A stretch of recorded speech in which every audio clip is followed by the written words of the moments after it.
Hi everybody and welcome back to my kitchen. My name is Greta and I'm the dietitian at John Stoddard Cancer Center.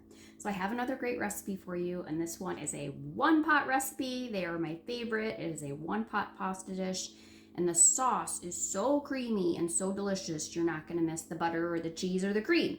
And it is for a broccoli pasta. So the broccoli makes the sauce for this. It's amazing. You're going to be so surprised. So we're going to start putting together the ingredients for the sauce. It is a super simple dish. Again, this is hitting the easy button, 35 minutes, and you've got dinner. So let's get started. So we're gonna start with a whole pound of broccoli. And I actually weighed mine. It was a pretty nice big bunch, and that was a pound. So we're gonna use the broccoli to make the sauce, and we're gonna trim it up into a couple different parts. So I'm gonna show you here, make a little room. We're going to run this through, I don't have a full-size food processor, so I just used a blender and it worked just fine. So we're going to remove the little florets off the top, about an inch from the top, and that's really like just this very top part. Then we're going to take these little florets off and we're going to reserve those because they're going to go in with the pasta later on. So I'm just trimming off the little florets, the tippy top, setting those to the side.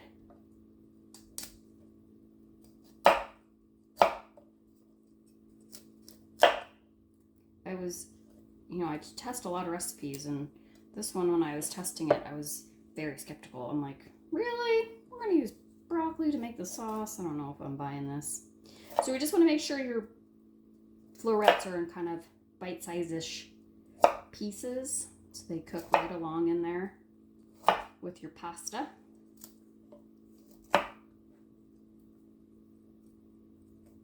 And any stem pieces we're just going to throw in the blender, food processor.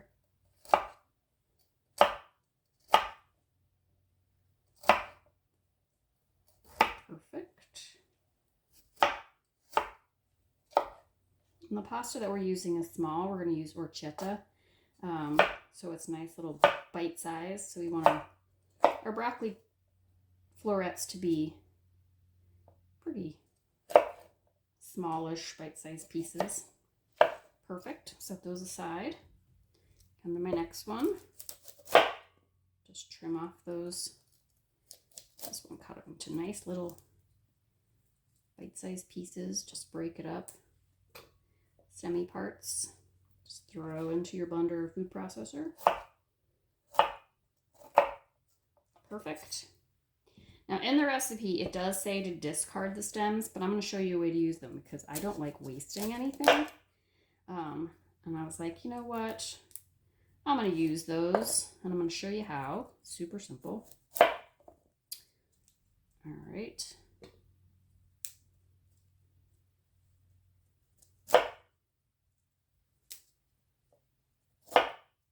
Beautiful.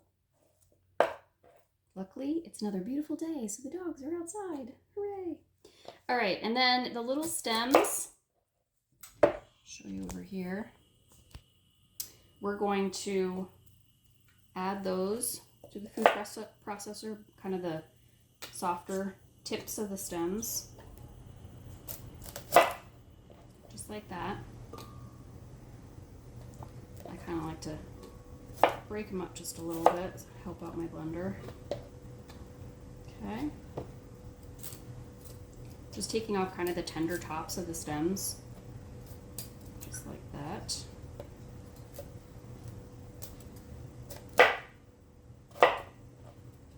Throw them in. All right, so then you're kind of left with these sort of woodier parts, but the only thing that makes them woody is the outside. So I'm just trimming off the really tough part at the end. Put that in my compost bowl.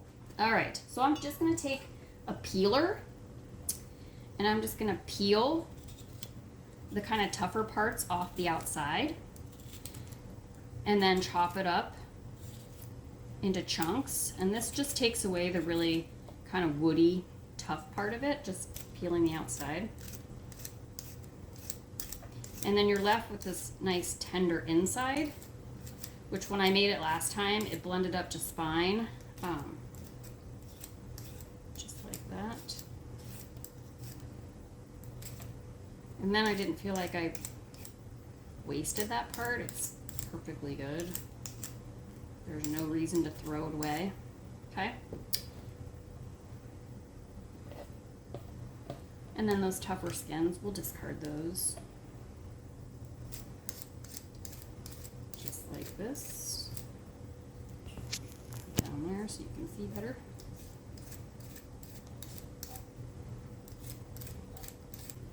Try to use everything. The really nice part about this recipe is that, you know, broccoli is really in season in the fall, but you really can find broccoli anytime. So, and this uses a bunch of just pantry ingredients. So this is a good go-to sort of anytime, which I love, having those recipes that you can put together in the winter months when produce is not as readily available. I do think you need to use fresh broccoli for this because you really need kind of some of these stemmier parts to make the sauce.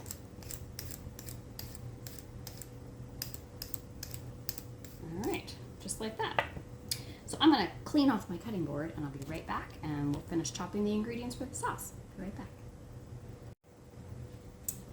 Okay, I'm back because my cutting board's cleaned up. My stems, I just sort of cut them into pieces. And now we're just gonna chop them so that they'll blend. Move my cutting board over so that you can see.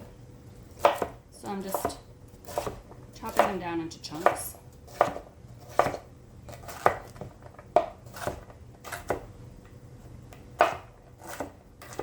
And I'm gonna put that in with the rest of my stems.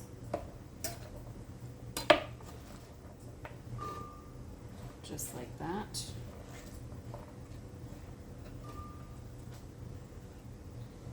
Okay. We're also going to need 3 cloves of garlic, and we don't even need to chop the garlic. We're just going to smash it. Some nice big garlic I've got here today. I only need 2. Those are giant cloves of garlic.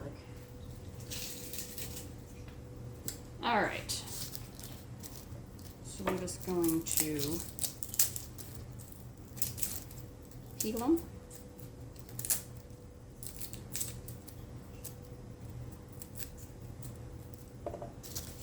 3 cloves if you have normal sized garlic. 2 cloves if you have giant garlic like I do. I love this time of year because in the fall we get local garlic, and it's just big, beautiful, giant cloves, and it's just so much easier to work with than the teeny tiny cloves. You know how much I love those. Okay. Clean up my skins. And we're just gonna smash and smash. Set them to the side. And the last thing we need is some onion. Again, we don't really have to chop this too much. Just need to put it into pieces so it can go through the blender or food processor. Take the skin off. This onion is a little bit big. It does call for a medium onion. I have large onion. I'm going to go with it.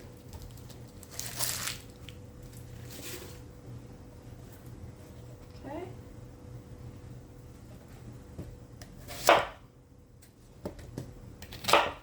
Just chopping it up.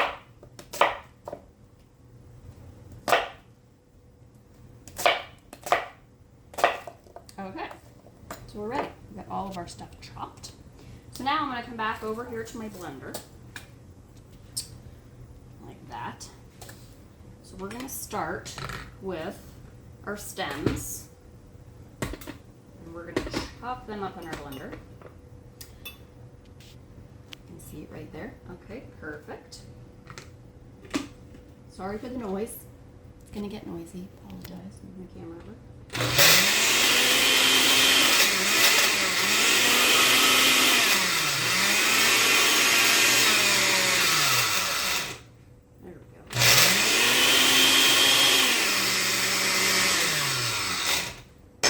spoon handy so that I can just move it around.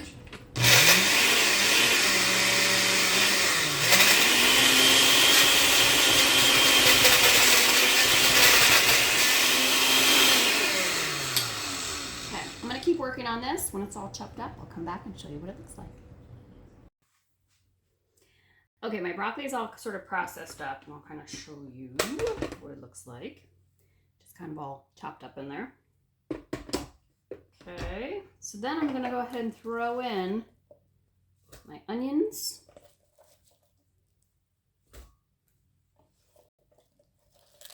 And my garlic. Just like that. Okay. All right, I'm going to process this all up. I'm going to come back, see what it looks like. See you soon.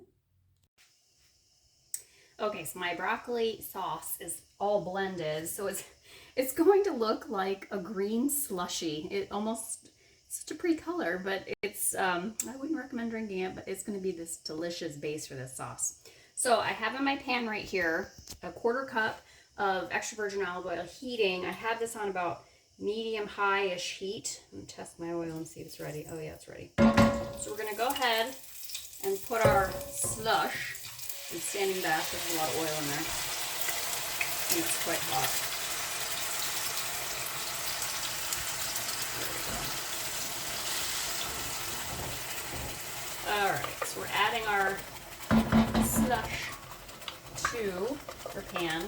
And you probably noticed when you were blending, once you got the onions in there, because they have so much more moisture, it really was a lot easier to sort of blend up. If you have a nice food processor, it'll be really simple. I don't. I only have a mini food processor, so I can't fit all of that in there. Give it a stir so it combines with the oil. Get every last drop of that delicious sauce in there. Perfect. It's stuck in the bottom.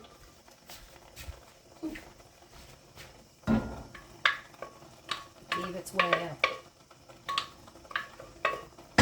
Alright. So I do want to go ahead and season this now. I'm going to add some pepper.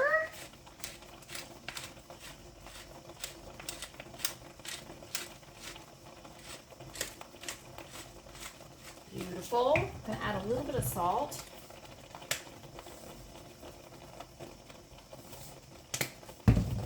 And I'm going to add a little bit of red pepper flake.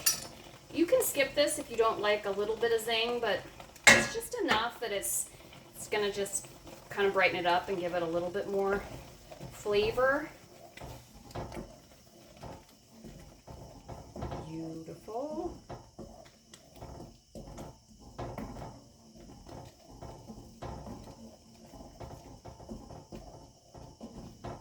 All right.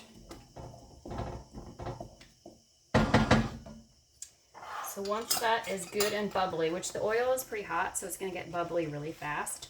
To that, then we're going to add 3.5 cups of stock. I'm using veggie stock today, but you can use chicken stock too.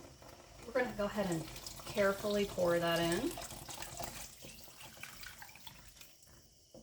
Just like that.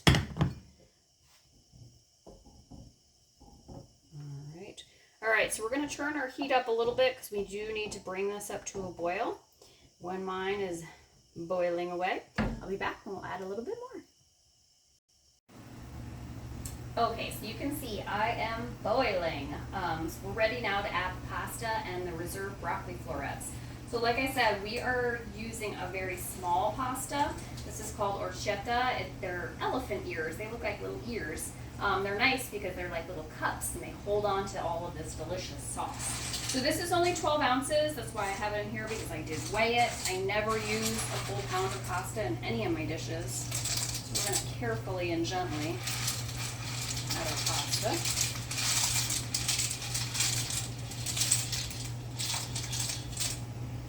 Just like that. We are also going to add our reserved florets. Ooh, I got a. Reserve skin of garlic. We don't want that.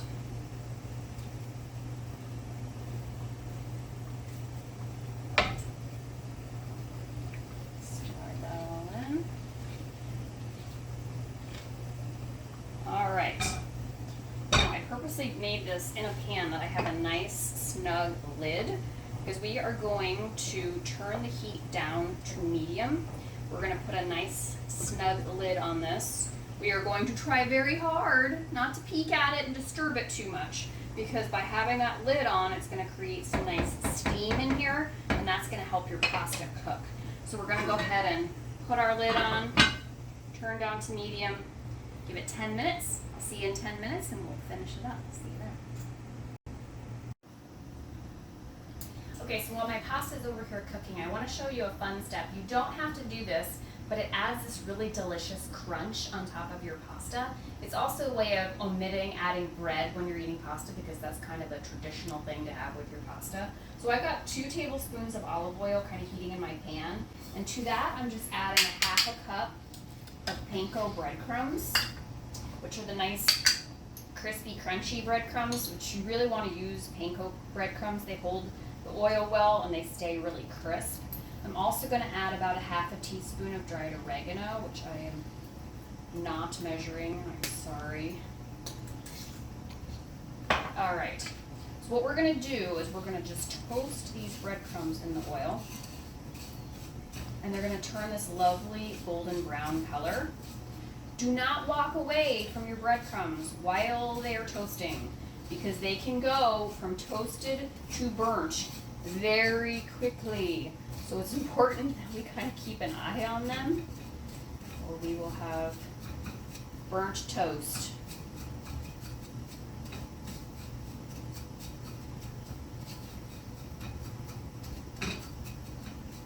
All right, I'm gonna come back in a minute and I'm gonna show you how toasty my breadcrumbs are. We'll see you then. All right, so it's been about 45 seconds, a minute, and you can see how my breadcrumbs have changed to this beautiful golden toasty color. They're getting close. So I have your plate with a paper towel on it.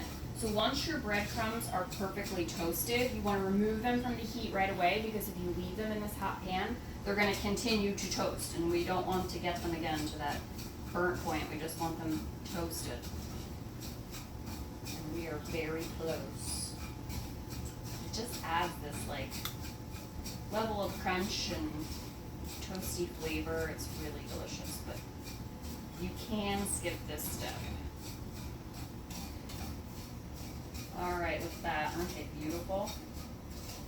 So at this point, I'm going to turn off my heat because there is still residual heat in that pan. And I'm going to take them off and let them cool. And they're going to stay perfectly golden and toasted for when we're ready for them. Alright, pasta's almost done. We've got about 5 minutes. Be back and we'll finish this up. See you then. Okay, it's been about 10 minutes and it is time to unveil our pasta. I only disturbed it one time halfway through to give it a stir. So you will notice that the pasta wants to stick a little bit at the bottom, and because the sauce is so thick, and that's fine. Just kind of pull it up from the bottom. Mine is really bubbly. If you feel like you need to add a little bit more liquid, you can. It is quite a thick sauce. I kind of like the sort of crust it creates at the bottom. Getting all the yummy bits off.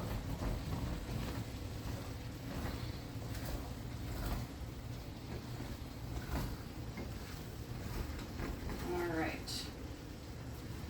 I think I need to test my pasta to see if it's done.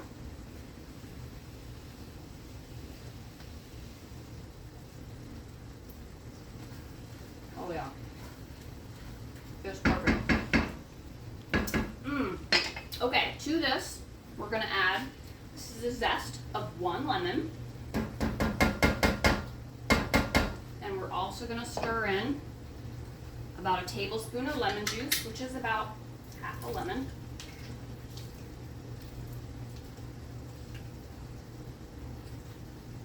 I'm gonna turn my heat off. calm down. Just stir in that lemon juice. It just adds sort of a brightness to all the green and the garlic and the onion.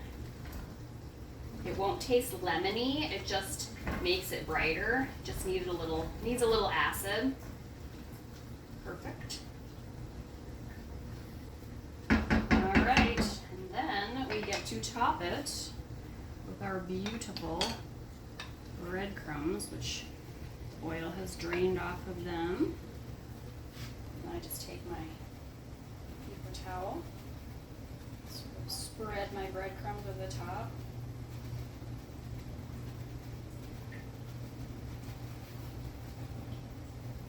And in about 30 minutes,